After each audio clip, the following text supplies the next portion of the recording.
And Kevin, okay, recording in progress. So.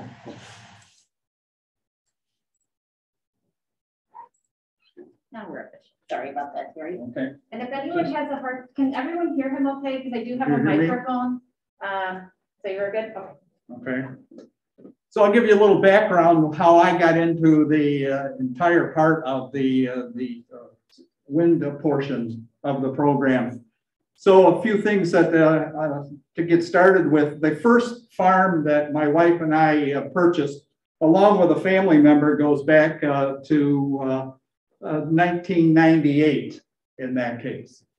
That was an 80-acre one. Eventually, that one also now is involved with wind towers, actually 1.5 wind towers. How can it be 1.5? Had to do with an issue with a property line with one being shared with a neighbor. So that was a big issue also in relation to that. But I'm going to go more directly to a purchase that my wife, Sherry, who passed away in February this year, purchased a farm in 2008. And on that, the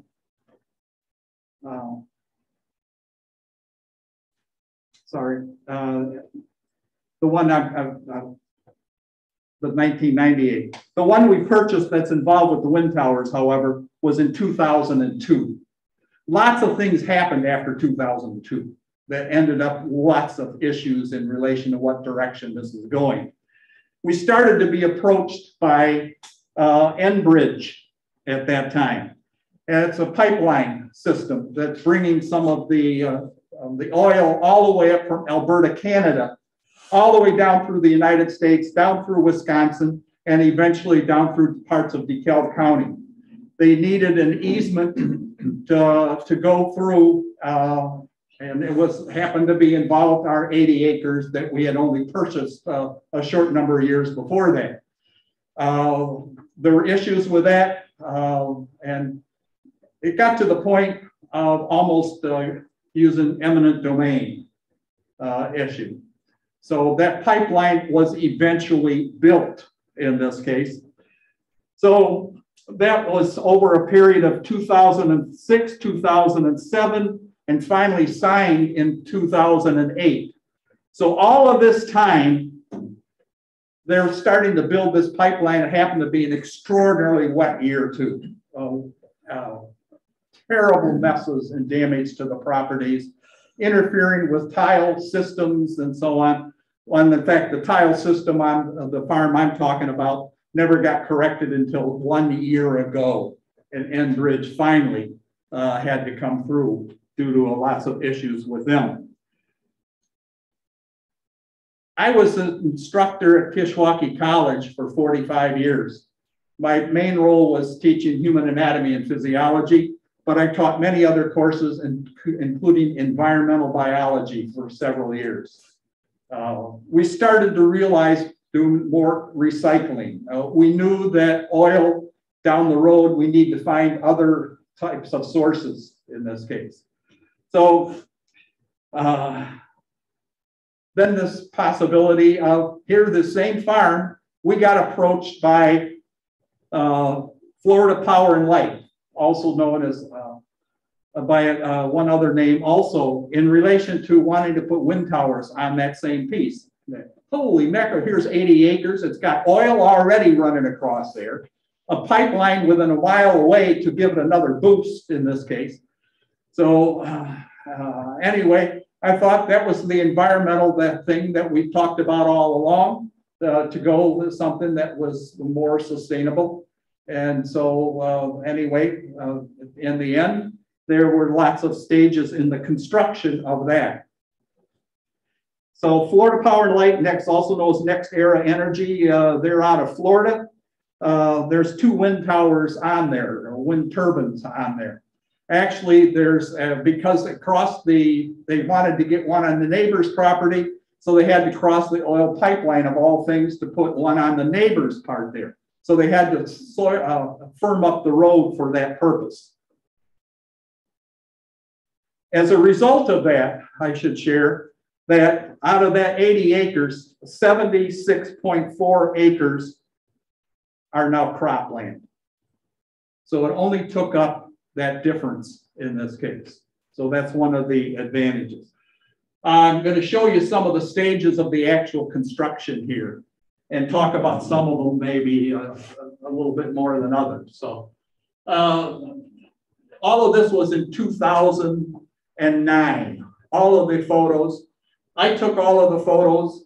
So this is where they were doing a test drilling right here. There is a tower at exactly that spot right there to see if that soil in that area and the depth and support would work. So let's see. That's just a close-up view of that. And this is the access road that eventually goes to the two towers and across the oil pipeline also into the neighbor's property where there's one tower. That's why there shows 3 permits here. 2 of them are involved on our farm, 1 on the neighbor's farm. But 1 access road to all 3.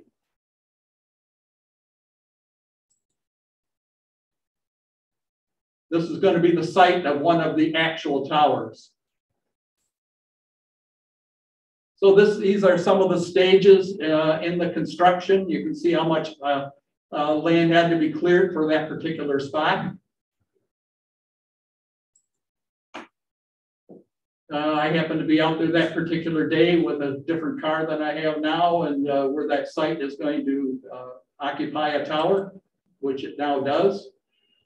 This kind of zeroes in more exactly where the base of that tower is going to be. Then they firm up that soil at that exact spot where the tower is going to be. And then they have to bring in this particular part in which there's going to be a lot of cement that is brought into here. So that's going to be filled eventually with cement. And that's set on top of this already. There's a lot of cement in there in this wire screen. And then they bring that other part in there.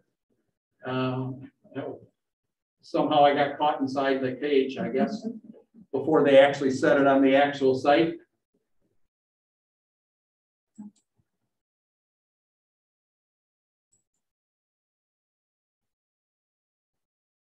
Now it's starting to take a little more of the shape of the base.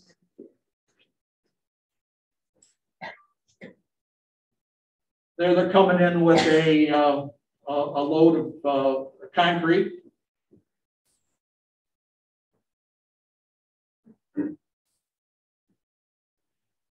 There's a lot of cables underground, so that has to all be protected. Some of that goes under the road and under the grass waterways. So there's various cables that are inside that too. And this is the access road.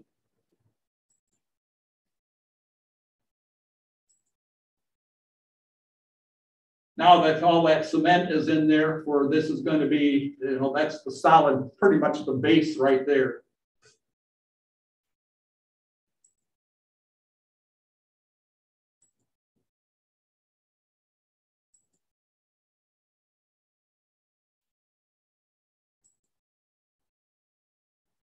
Now here's some of the other parts coming. Those are 3 of the parts that are turned in the wind. And you'll get an idea of the size of some of those by some of the photos up close. The upright part is in 3 major parts, each one just gigantic in size.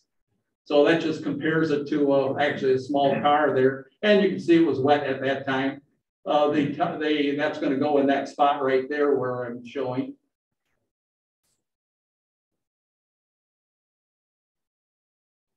So you can see some of the connectors here on that part.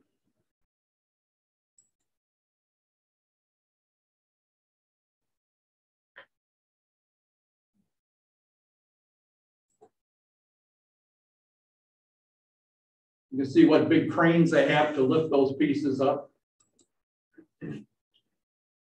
That was my wife at the time, just sitting on that part, watching what they were doing right there, ready to lift the part up.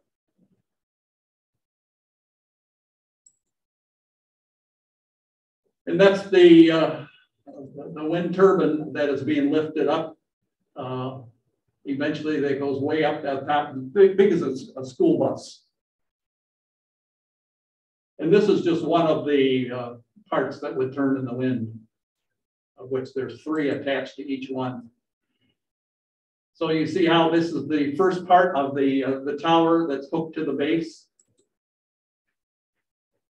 Back up one time. There is an access door for the people that go in there and can climb up through there when they have to for any maintenance purposes.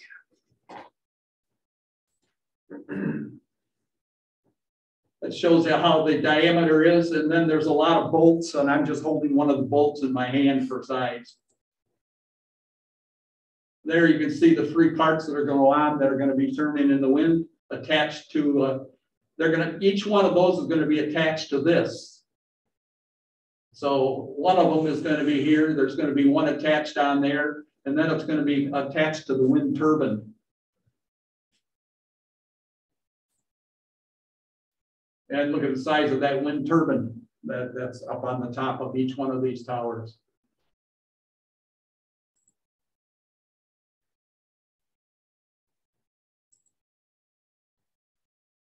That's not as clear, but you know, here we're getting close to attaching the turbine here to where all of the blades are attached to this particular part. It's going to hook onto this part right here.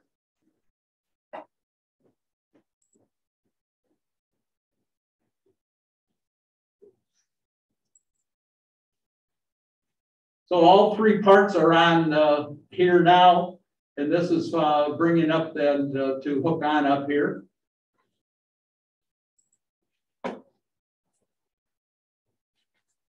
You can get the size proportion there because you can see a person on the top. One of the pieces that was going to another spot, it was so gigantic that in this case, here's a gigantic truck right here. And here's this part of it here. And to go around this corner, they had to remove part of the crop on this particular farm for this device to make it around the corner.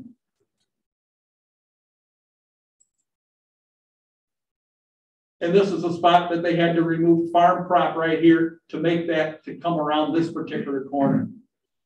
And that's a 1-room schoolhouse there. There was an original one there at one time.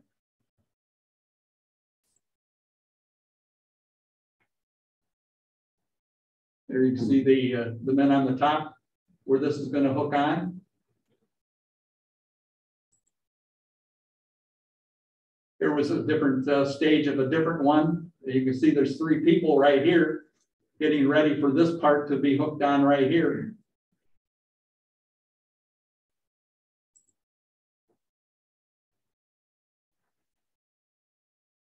So they climb, the ones that you see here, they climb up on ladders inside that part.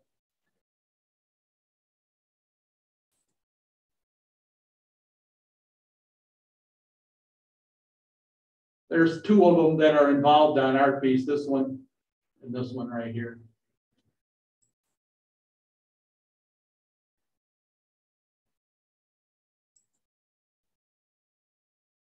And there were some, some of the people loved those types of views. Some people didn't. So there were a lot there. I'm going to talk about lots of controversy that resulted. In 2009, they were still building them until almost the end of the year. That's my brother-in-law out on the tractor. I mean, shortly after this one was finished, but was still able to till before the ground was frozen up. And then the family got a little carried away at Christmas time in 2009 because some people found wind towers. See this one right here? And those are wind towers that were sold to people in this case, but they work by light instead of by wind in this case. So this is some of my immediate family right here, some of which are deceased, some not, including my wife there. And she's actually, that is my wife who's now deceased, but she's not crying. She's crying because she's so thrilled to see how this thing works. So if you shine a flashlight on that, It turns. That was some of her Christmas presents in 2009. That's Sherry's mother, who's deceased, and she's just thrilled with the thing. And that's a place that Sherry and I lived for 51 years. That wind tower is not on that property. It's further back than you think. Distances fool you in that case. So I think that's the last, well, here with, that's actually a moonrise and not a sunset. That's right there. I think that might be the last, that is the last one, so.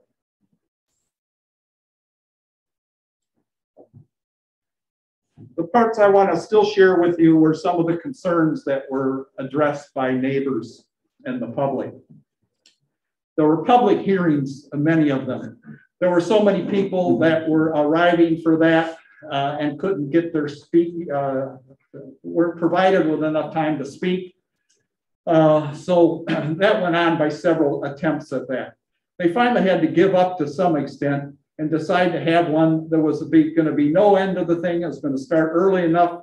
I don't remember which place. It must have been one of the big schools. And it was going to go all night, whatever it took. And some people came even during the middle of the night. Some people supporting. Obviously, there's some people that were protesting this. Some were concerned about damage to birds, even to bees, things like that. This became so controversial that some people that were plaintiffs started to make a lawsuit. There were 30 plaintiffs and there were 250 dependents in this case.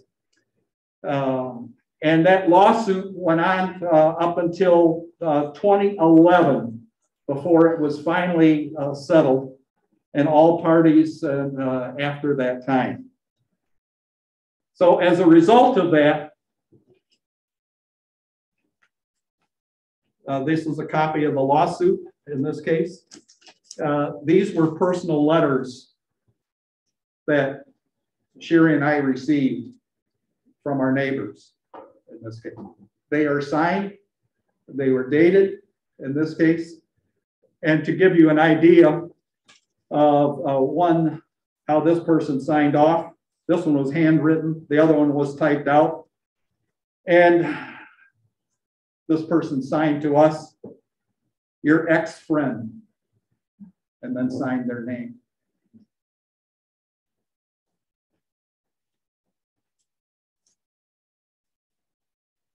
So those are some tough issues in relation to that whole thing. And those people eventually moved. In this case, they didn't like the too close to one of the towers, and the shadow flicker that can result from that was one of their concerns. So that's the wind tower part. Anyway, there's a lot of them that are out there.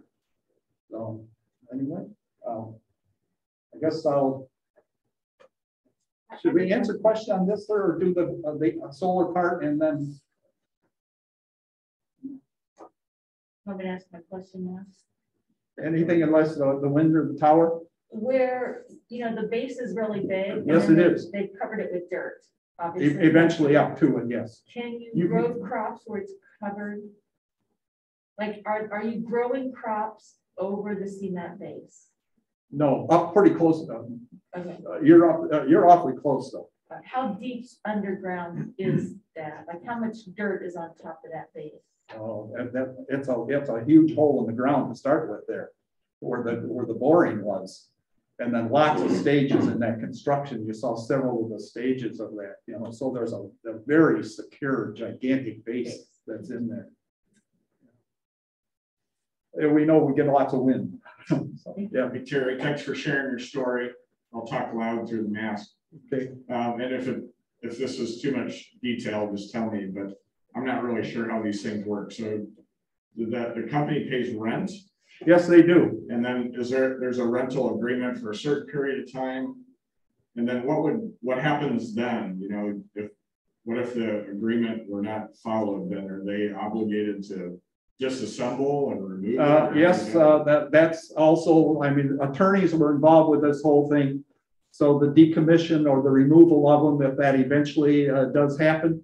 So there was a certain set amount depending upon what the size of that tower was for a payment once a year. And then it was increased by 2% each year. That's to the actual owner. So that still occurs.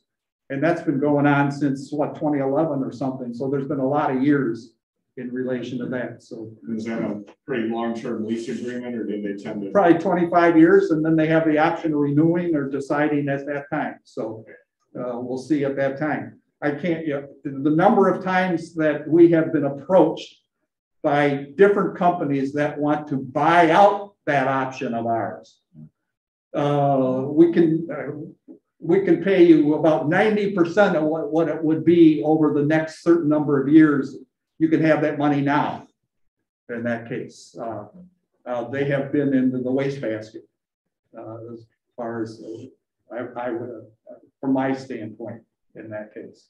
So, yes. What is the lifespan of one of these turbines, or? Well, they're thinking at least the 25 years. But I mean, like from history, in other places, do they usually keep them after 25 years, or are they like so deteriorated that they're not any good or not efficient anymore, so they don't want them? What's in past history, what has happened? Well, there have been issues with damage on them for various reasons. Once in a while, one of the big blades cracked for some reason. I know it. And every once in a while, and I've only seen that a couple of times, where they go up and work with some of the edges of some of those gigantic blades in relation to some of the damage over the so on. So it hasn't gone the full 25 years yet. So who knows that when that time comes up, if they want to renew beyond that, I really don't know. Will I live until it's the 25 years? I don't know. Maybe I should have gone with somebody else's plan. Anyway, at least I haven't. So anything else from the wind part? Okay.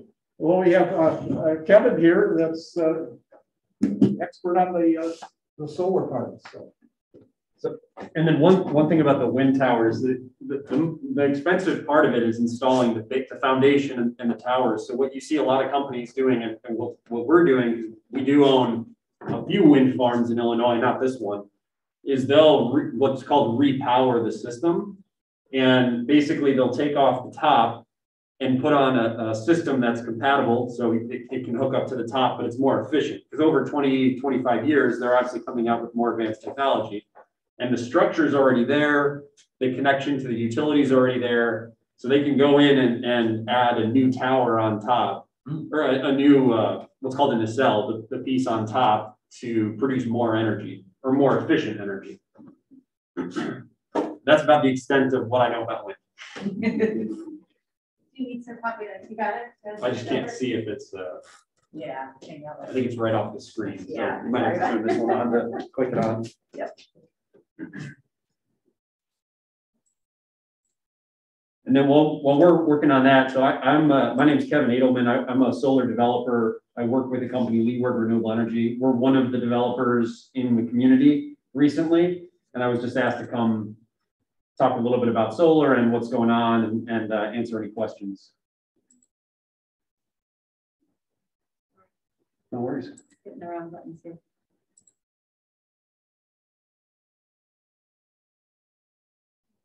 Here we go.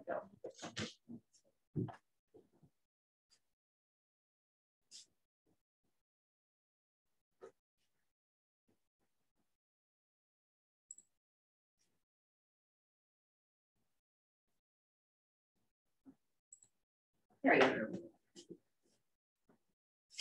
I don't know if it's sharing. It's not sharing. Yeah. Yep, that's.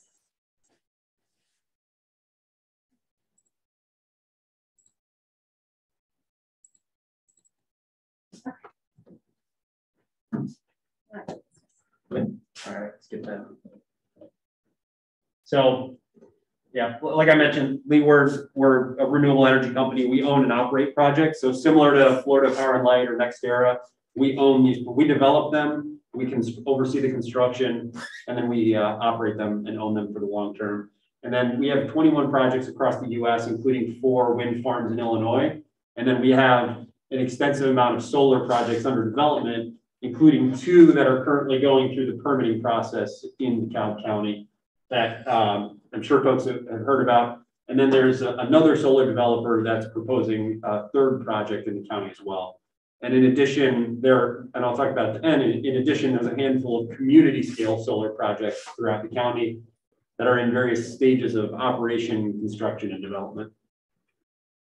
So just to start from, really the basics, there are 3 primary types of solar technology. Solar photovoltaic technology, which is what I'm talking about today. There's rooftop or accessory use, which is something that's really meant to offset the power of a building, of a farm facility, of a grain dryer, or anything like that. You see quite a few of them around the county. They'll either be on rooftops or right next to farm facilities, and they're usually pretty small, a handful of kilowatts up to maybe low megawatt range, but definitely under, less than an acre, a commercial rooftop, a residential rooftop, something like that. Usually they're allowed on buildings with just a simple building permit. Going one step up from that, you have what's called community scale or community solar gardens. They're usually in the 2 to 5 megawatt range. They're almost always mounted to the ground, and they're somewhere in the range of 10 to 20 acres. That's more what you see in DeKalb today. I think there's 8 of them that are either in operation or under construction. And those do require what's called a conditional use permit from the county. So they go in front of a public hearing where the applicant presents the project, the public provides comment on the project, and then the county board reviews the application and votes on whether it's an allowed use or not. And then the step up from there is the utility scale projects, which is what Leeward develops, owns, and operates. And those are the 10 megawatts and up into the hundreds of megawatts, hundreds of acres to thousands of acres, primarily in agricultural land or agriculturally zoned land, and almost always ground mounted facilities. And they similarly do require conditional use permits from the county. And those are just a few pictures to give some ideas of scale of the various types of the technology. So then solar is pretty simple technology. The sun shines, hits the solar panels. There's a chemical reaction that creates the electricity, which then flows through the wires throughout the project. At a certain point, there are what's called inverters that convert the electricity from direct current to alternating current, which is what's used on the grid. And then the electrical lines carry all that electricity underground to a substation. And from there, the electricity is distributed out to the transmission system for use by the utilities, by commercial vendors. It's really, at that point, it's for use just like any other type of electricity. So it's a really simple technology, very minimal moving parts. It's low profile, low to the ground, so you don't have cranes and other large infrastructure elements. Pretty easy to install and decommission as well.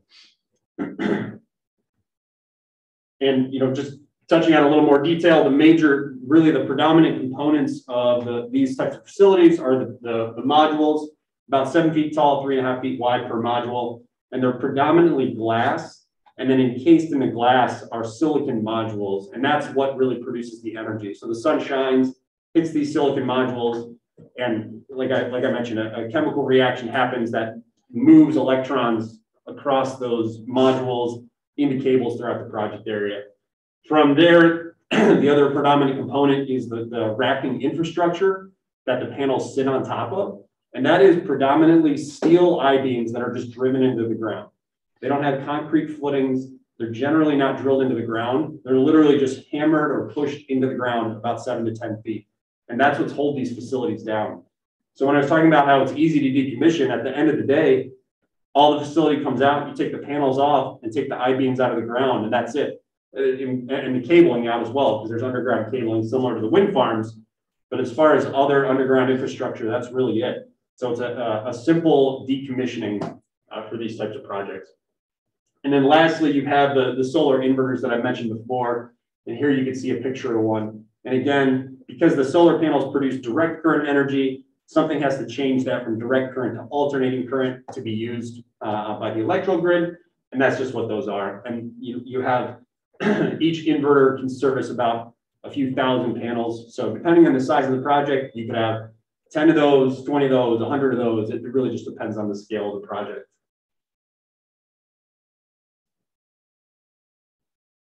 So the construction, again, relatively simple. You especially in Illinois, where it's all relatively flat. The site just has to be prepped, whether that means removing the crop, doing a little bit of spot grading, or just generally prepping some certain areas for laydown and receiving of materials. You put a fence around the perimeter of the project, and then you go about starting to put these piles into the ground. And that's what this image is. So those are the steel I-beams already pounded into the ground, and that's the piece of machinery that pushes those piles into the ground. And from there, they put a racking system on top of the piles. They dig trenches to do the underground cabling. They do pad mount concrete for the central inverters, and then make all the connections, put the panels up on, do all the electric connections, and test the system. And then the construction itself, it depends on the scale of the project and how many people you obviously have on it. But generally, you can build out 200 acres or so on a utility scale project in just a couple months. So some of the benefits of solar, one of the biggest benefits of the county is a pretty significant increase in property tax revenue. In the first year alone, the property taxes go for somewhere around $50 to $60 an acre, all the way up to over $1,000 an acre. So for perspective, on one of the projects that we're proposing, around a 300 megawatt project, is changing the property taxation of a certain area from about 100,000 to almost $2.5 million, and a pretty significant portion of that goes to the school district. So it's a really big benefit for the schools. I think something like $1.7 million of property tax revenue in that case in just 1 year. And then in addition to that, there's hundreds of construction jobs that are generated that increase spending in the community. And then all this is done with minimal operational disturbances to the townships, local services. It's not like we're bringing in extra students, drawing on fire services, anything like that. Electricity is obviously generated without combustion, so there's no emissions. There's native vegetation planted throughout the site that benefits the soils. So these are really minimal disturbance during operations, but they bring some great benefits to the community. And then at the end of the life, they're decommissioned. All the equipment is removed and the land can be restored back to its prior use. So then more specifically to talk about DeKalb beyond just what solar is, why are there solar developers looking at DeKalb? Why are we coming here? Well, there's really a handful of reasons, and you can't really see that map super well, but one of them is the access to the electrical infrastructure. And if you can see some of these lines, the thin lines here, those are high voltage transmission lines that cross the county. So anywhere where there's high voltage transmission lines presents a good opportunity to connect new electrical generation. There's the load growth that's going on both within DeKalb County from the Facebooks, Ferrara, the potential for Amazon, things like that, but also these transmission lines that access areas like the greater Cook County area, Rockford, and other areas, the cities of DeKalb, Sycamore, and Genoa. And then lastly, obviously, you got a lot of flat open land that you can't find once you start to go further east towards, the Chicagoland area. And then, a little bit about the history in DeKalb for solar specifically is coming out of the wind operation. That same group then petitioned the county to review the ordinance for what was wind projects at the time. And they held additional public hearings to review that, and ended up coming up with an ordinance that put on greater restrictions on the wind farms because of the way folks felt about them. And at the same time, they reviewed the potential for a solar ordinance within the county and drafted some rules as well. And those rules came up with the categories that I mentioned earlier: accessory uses, community scale solar gardens, and what they call community or solar farms, which are the utility scale solar projects that I mentioned before. And additionally, they laid down some of the rules that I have outlined up here, like setbacks from parcel boundaries, rules for decommissioning, coordination with the various county authorities like the Soil and Water Conservation District, drain tile mitigation, and things like that. And the last one there is actually a state agreement that has some rules and protections for landowners that are mandated by the state of Illinois. And then lastly, the advancement of projects in DeKalb so far has trended towards these larger projects. So starting in 2017, I believe the county saw something like 50 applications for community scale solar projects. And part of the reason for that was the state of Illinois had an incentive for these community scale projects that required the projects to have their permit from the county in order to apply. So you had a lot of companies come in, get their permits, submit their applications for the incentive, and then so many people applied that the state ended up having to hold a lottery for the incentive. And I think only 8 projects so far have now been built in DeKalb because of the way the lottery was structured. So those are still ongoing. The remaining 42 plus projects are waiting to see if additional funds become available or for additional lotteries or things like that from the state of Illinois. That's for the community scale projects.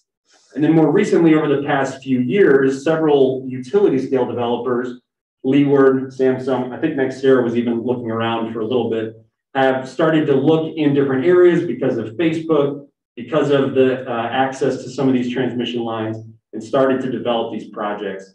And in this past year, 3 of us, well, 2 of us for 3 projects, submitted those applications and have been going through our public hearings.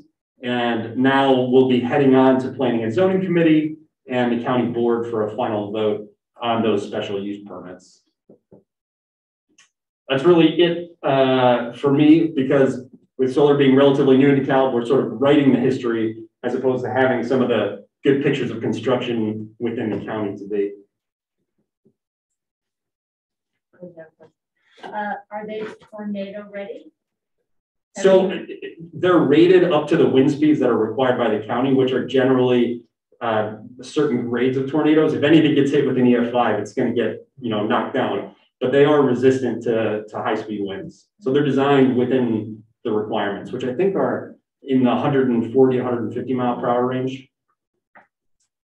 Visual glass. Yeah. And they did, I mean, just a month ago, we had several tornadoes hit some of the areas where some of these projects are proposed. So where does the energy go that, even the wind Yeah. in there? I mean, I know on our little circle of family conversations, it's like, if it's produced here, us as DeKalb County residents, are we gonna see like a decrease in our energy rate, or is it all shipped to California, or what? So how does DeKalb County benefit energy wise? So the energy itself is basically put into the wholesale market, which is managed by ComEd. Well, it's really managed by an authority called PJM. So there's an independent transmission operator that has oversight over the utility. So it's not a complete monopoly. And so it's managed by PJM. They balance the electricity to let it flow where it needs to go. The reality is it's sort of like water flowing to the path of least resistance. So if there's a need, if we're going onto an electricity, high voltage transmission line, and there's a need for electricity in a certain area, the electrons are going to flow that way. But regarding decreases in electric bills, that's at the end of the day, that's a ComEd decision, and has unfortunately little to do with our sale of electricity. That has all to do with their rate calculations. I would love to say that it would immediately lower bills, and as more and more renewables hit the market, I would expect that would happen, but 1 or 2 projects isn't going to drive that change. I just hear a lot of people say, if I have to look at that all the time, I should get some kind of compensation. I mean, if it's not my land, but you drive by it all the time or whatever, people would want some kind of compensation for having to look at it all the time. But and do you own the land or do you rent the land? We'll do either, and most companies will do either. Some have a preference, but from Leeward's perspective, it's really on the preference of the landowner. Traditionally, I find a lot of folks don't want to sell because a lot of times it's generational land that's been in their family for 3, 4, 5 generations, and they see this as a good way to hold on to the land for future generations that might not be in farming, or just a more viable stream of income for them than the fluctuations that come with farming operations. Or in some cases, folks are just towards retirement age and they don't have younger generations around. So this is an easy way to put it, to benefit from it when they can't use it. So does a company like yours take over the property tax assessment at the higher rate, or you pay such a rent to the private landowner that they can cover that additional cost? So in Illinois, so our standard agreement is that we'll pay any increase in assessment because of the solar facility. But Illinois actually goes one step further and has a law that the developer has to take over the property taxes. So it's actually included in a state calculation for how they assess property or how they assess solar farms. Is that just for solar, or is that similar for wind? It's the same for wind on this 80 acres. The part that's approximately 3 acres, that would be the access road, the 2 towers. They have to pay the taxes, not the landowner, even though we still own the land. Yeah. So if they remove them, there's been some that have opted to sell that portion to somebody, but most of the people want to maintain it whatever it was. If it was 80 acres, it will still be an 80 acres. So we weren't interested in that. Where are the panels manufactured? Is it bringing manufacturing to this country, or are they manufactured overseas? They're manufactured overseas. Still, there are a handful of U.S. manufacturers that are growing, but they're predominantly still Southeast Asia. They're not necessarily in China, but a lot of them are Chinese companies. There's a lot in Malaysia, Vietnam, Laos, Thailand, a lot of Southeast Asian countries. The largest U.S. manufacturer is First Solar, and I think they just doubled their capacity, or announced that they're doubling their capacity. So it is growing in the U.S., but it's, unfortunately, it's difficult for the U.S. to compete on that market. Is there anything that can be, any kind of crops or grass or anything that can be planted and grown underneath to be dual? I mean, not just make it look pretty, but like actually useful, like, I don't know. So butterflies and the bees like kind of thing? Yeah, so most projects now plant native prairie grasses and pollinator friendly species, and the Soil and Water Conservation District actually has to approve our seed mix, and they have a preference towards that. So we, most likely, and on larger projects, you have to see what's available as well. But that's where all projects are leaning towards. That's what we committed to in our public hearing, is to use native grasses. And then at the same time, we're starting to explore using, co-locating other activities like sheep grazing and pasturing like that. You can't really do goats and cows, but sheep are good resources, because not only do they manage the grass, but then it's still a dual use where you're raising sheep on the property. Because if it's just grass, do you have to mow all that? I mean, because So, the weeds are going to get bad. Yeah, so we'll work with like a local ecological firm to pick the right seed mix, but then also to manage the property. So one of our projects is actually right next to a pretty large ecological restoration business that would be, possibly working with us to help do that. And they would have people on site probably every day to manage the property. But if we had sheep, then the sheep could do a big part of that too. But yeah, they do have to be mowed, but it's not like weekly or monthly. You usually, what you'll do is you'll pick low growth grasses that only grow 2 to 3 feet tall, so that you only have to mow it quarterly. So it keeps sort of a native prairie look to it. And where else does Leeward have solar projects? So we have a 30 megawatt project in Texas. We have a 100 megawatt project in California that's currently under construction. One's under construction, the other one's starting construction soon. And then the rest are in development.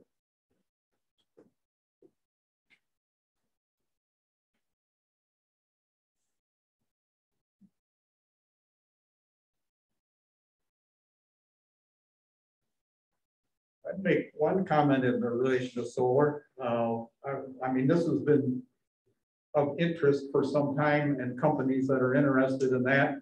And because that we own some farmland in different places, I wish I'd have kept track and saved all of them. How many times I'm hearing from a solar company if interested in utilizing our land for solar purposes. And I typically would show those to my son Also sometimes to my brother-in-law in relation to that. I mean, this has been going on for some time. I mean, for quite a number of years, by the way.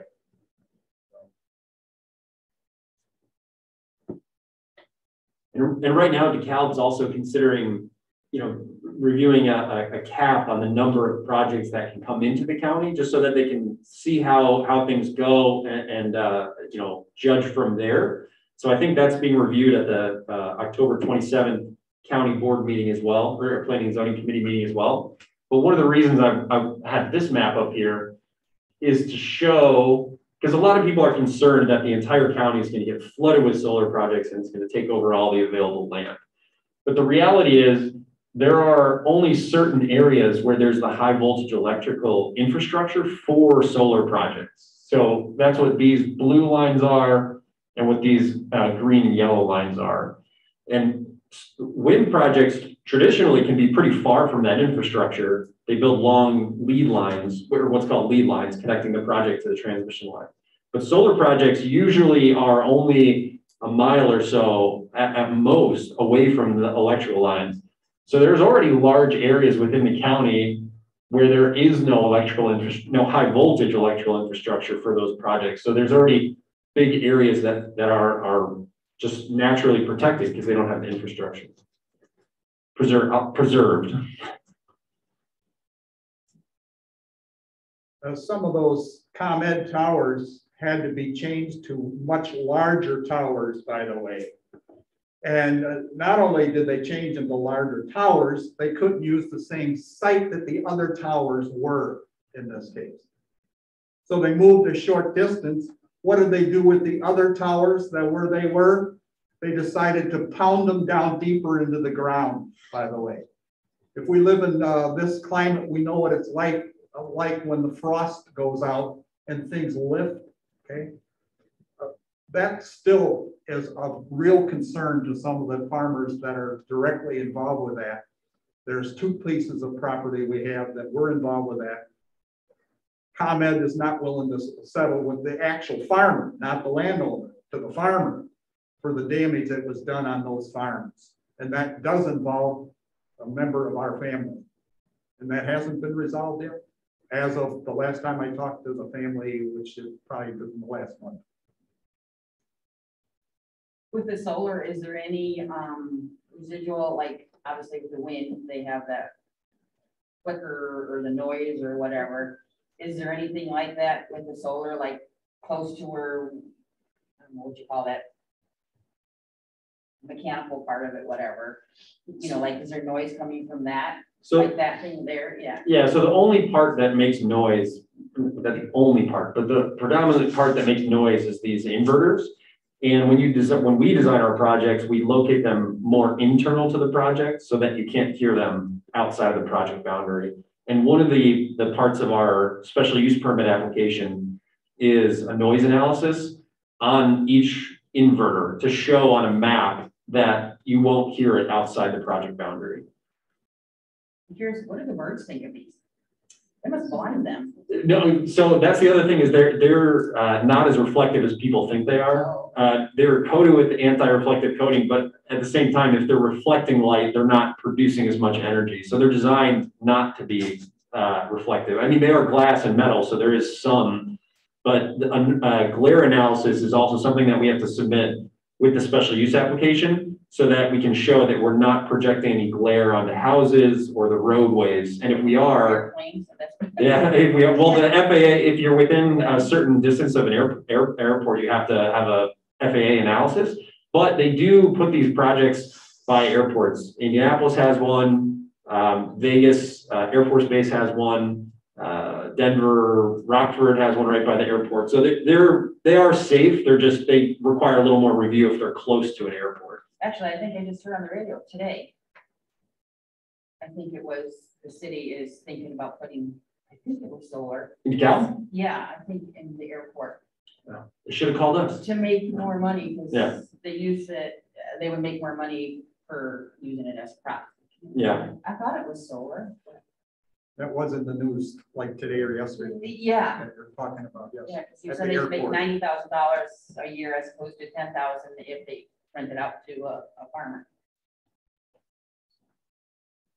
Is there any research or evidence that it affects the ambient air temperature over time? Yeah, so a handful, actually a study just came out showing, so there's conflicting evidence on whether there's no impact, a cooling impact, or a slight increase, but the latest study that came out was talking about a cooling, but one of the, a slight cooling temperature, but the most predominant one found a slight heat increase in the deserts where there's no vegetation included. When there's vegetation, they said there's a natural cooling effect. So like the prairie grasses or trees or things like that, and they said there's basically no impact. And the study that he did found in that worst case scenario that any heat impact, which was only a couple degrees, was dissipated within 100 feet of the project. And in DeKalb County, not only do we have grasses, but the county has a setback requirement, a minimum 100 foot from property lines and right-of-ways to the fence. And then panels are usually another 20 feet beyond that. So they're already 120 feet from a property line to the solar panels. And then usually people's homes are at least 50 foot from the property line. So you're already getting close to 200 feet from any given house to the projects, at least. Do you have anchor in case of a tornado that solar field can't be just sucked up? Well, they're designed to meet the wind speeds of the county, but those wind speeds are generally for lower level tornadoes. If an EF5 or something like that hit any structure, it would be decimated, but they are designed to withstand normal storms, normal tornadoes. The solar panels, do they have more than glass to keep them from shredding and blowing over on the neighbor? So they're tempered glass, which is great because it acts like sort of like a windshield if you're in an accident and ever seen a windshield hit where it cracks but it doesn't shatter. So the panels themselves are impact tested with replicas of hail at high speeds so that they don't crack. So they're super durable, but if they do crack, they don't shatter and throw glass everywhere. They stay intact. Yeah. And then, so they're predominantly glass, and then a lot of them have an aluminum frame, and then the inside of them is these silicon wafers, and that's what produces the energy. Because so many times in tornadoes, the neighbor has most of the damage. Yeah. So there's actually some real world case studies of this where both tornadoes and hurricanes have hit solar farms and done pretty minimal damage. So there was a tornado that hit a First Solar project in California and only damaged about 0.5% of the panels that were on the project area. And then there have been multiple hurricanes in the Caribbean and along the coast that have damaged less than 1%, if any, of the solar panels on the system. So they are designed to withstand wind speeds, impact, and things like that with minimal damage. I apologize if you said this already, but what is the lifespan of like a project like that? So the leases are usually 30 years with options to extend it out to 50 years. Panels themselves are rated to last around 35 years, but people expect that they can last longer than that. Because efficiently and everything. Well, so the efficiency drops about 0.5% per year is kind of the industry standard, just because when they're sitting out in the sun, everything degrades in the sun. So at the end of 35 years, they'll only be producing about 75 to 80% of what they produced on day one, but they'll still be producing. So then it goes back to the question, it's similar to repowering. Do you take all the solar panels off and put on new, more efficient ones? Or do you leave them there to continue to just generate, but a little less efficiently? Your previous comment just kind of sparked a thought, and probably it's a vicious cycle infrastructure issue. But it just makes me think, like, why aren't they, or your company, working on this in Puerto Rico? So a place where there's major infrastructure electricity problem. So is that on the radar? Not for Leeward, but there are companies that I think there are some projects in Puerto Rico. There are some unique things about working in the islands, some tax implications. You actually, there's a weird law, I can't remember the name of it, but if you ship anything to Puerto Rico, it has to come from a US flagged ship. So it has to be docked in Miami, then they have to reload it onto another boat, ship it there. So it is more expensive, but at the same time, power in Puerto Rico and the islands are incredibly expensive, you know, multiples of what you pay on the mainland. So solar usually pans out really well on those areas. But Leeward doesn't have any plans. Are you familiar enough with like when people put solar panels on their houses? Do you know anything about that? A little bit. Well, I just heard like that it kind of ruins your roof, because if you, when they're no longer working and you remove them, you pretty much have to replace your roof because you got all these big holes in there. And also like what happens if a tornado does, I mean, does it just shatter that glass, or is it gonna rip off the roof? Or I don't know, they probably, that last part is probably not answerable if you don't know, but the what it does to your roof. That I don't know either. I will. I'm having a solar guy come out to my house on Monday though. So if you want to know, I'll ask him that question. Because I just heard people say that when they're done doing what they need to do and you want to take them off, you have all these huge holes in your roof. And then so that for resale too, if the next person doesn't want solar and you have to take them off, it's going to be expensive to remove. Yeah, it may be. I'm not sure. I know how it works on commercial rooftops, but I don't know how it works on like asphalt tile rooftops. Or if you have like a metal roof, that's always best, but most houses don't. A lot more nowadays. Well, on metal roofs and like for barn structures, and the reason that it's the best is because on the, you know, the metal roofs usually have risers on them. And there's, what they do is they clamp a bolt onto the, you know, the metal, when it comes up and it's flashed together, they clamp a bolt on top of it. Instead of puncturing your roof, they clamp these bolts on there, and then they attach a racking structure on that. So that's why on metal roofs, it works really well. On asphalt tile, I have no idea, but I will find out on Monday. So you can't get to solar at your house? No, I wish. I had to call some random company, and they're coming up. Well, I've gotten 24 phone calls now. Yeah. It's like anytime you enter your personal information in something, it's like nonstop sales. Well, you just do a search and then all of them. Yep. Yep.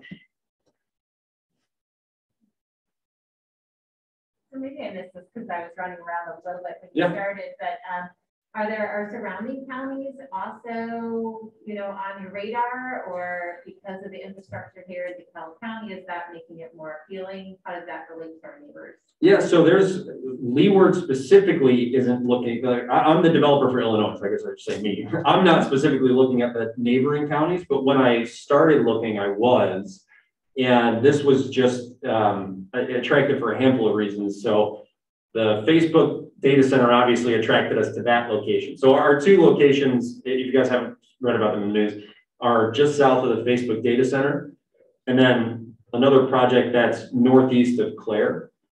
And the Facebook data center was obvious. That one was for the electrical load growth there. The Clare one was more of an interesting thing. We knew that we liked the transmission line, but we needed to look for, you know, anchor landowners to start the project. So what we do is we take an area around that, and you can, you know, buy from counties or just search from the counties ownership information. And from there, then you can start to see who the large landowners are and start to reach out to people and see if there's any interest. So we know that we want the transmission line, but then we have to find exactly where to place it. But DeKalb County does have a nice solar ordinance that's balanced between, you know, protecting landowners and, you know, welcoming solar. So it was on the list. There are other solar developers currently working in Lee County. The Stuart solar project, if anyone heard anything about that, that one's actually 600 megawatts. So bigger than the ones we're proposing. And there's a couple in McHenry County. And then we're starting to look further in central and southern Illinois too.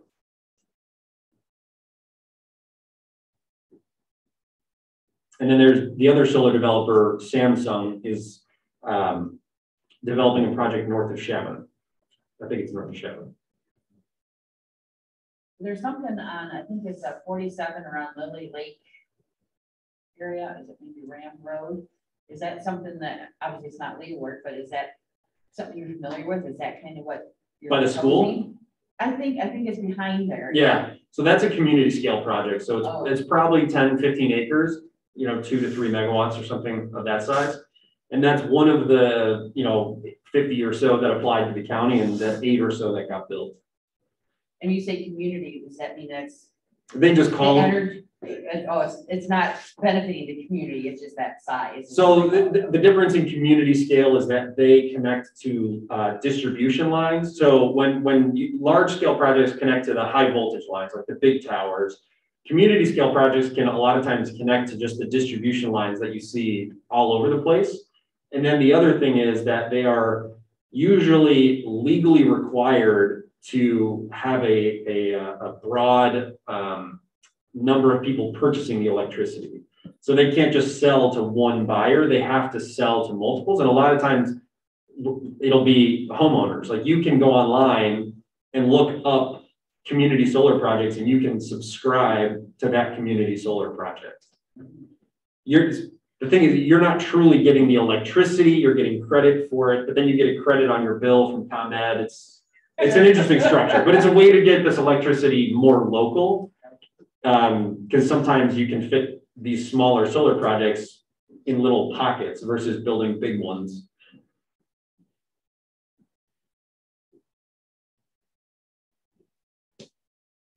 Well, I was wondering, are we thinking for an hour?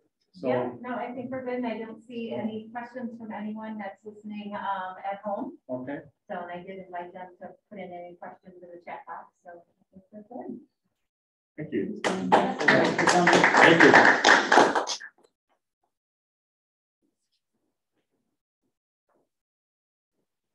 Now, you said you recorded this. Is this something that somebody can watch later on, or was it just Yes. for this No, time period?